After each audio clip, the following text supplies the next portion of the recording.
Voici l'audio du commentaire concernant Psaume, chapitre 34, les versets 12 à 20. Venez, mes fils, écoutez-moi. Je vous enseignerai la crainte de l'Éternel. Quel est l'homme qui désire la vie, qui aime de longs jours pour voir le bonheur? Préserve ta langue du mal, et tes lèvres des paroles trompeuses. Écarte-toi du mal et fais le bien. Recherche la paix et poursuis-la. Les yeux de l'Éternel sont sur les justes, et ses oreilles sont attentives à leurs cris. L'Éternel tourne sa face contre ceux qui font le mal, pour retrancher de la terre leurs souvenirs. Quand les justes crient, l'Éternel entend, et il les arrache à toute leur détresse. L'Éternel est près de ceux qui ont le cœur brisé, et il sauve ceux qui ont l'esprit dans l'abattement. De nombreux malheurs atteignent le juste, mais de tous, l'Éternel le délivre. Commentaire. Combien de paroles inutiles sortent de ta bouche? Combien de paroles blessantes sortent de ta bouche? Cette bouche qui est là pour bénir, exhorter, encourager, relever. Ta bouche exprime ce que ton cœur cache. Le savais-tu? Luc, chapitre 6, verset 45. L'homme bon tire le bien du bon trésor de son cœur, et le mauvais tire le mal de son mauvais trésor.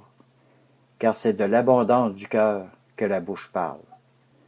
Ne juge pas, ne médis pas, ne maudis pas, ne calomnie pas. Tant de choses pour lesquelles tu passeras devant le tribunal de Christ.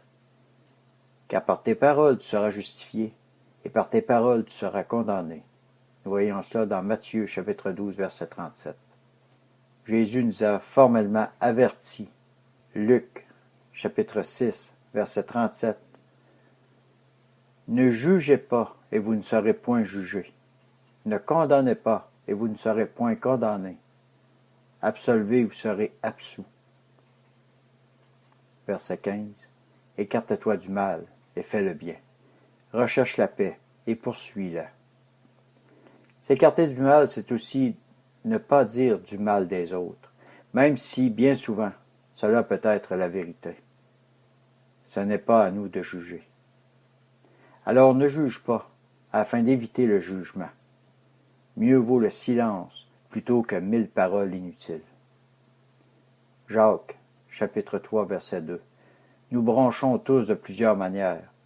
Si quelqu'un ne bronche pas en parole, c'est un homme parfait, capable de tenir tout son corps en bride. Jacques, chapitre 3, verset 10.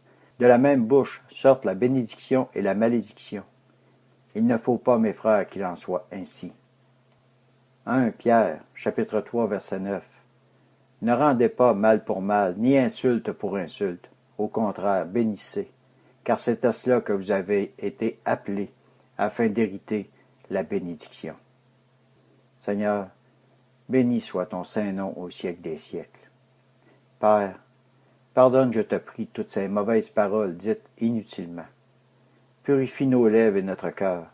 Garde-nous pour que nous marchions en disciples de Jésus-Christ. Amen. Merci Jésus pour ton amour.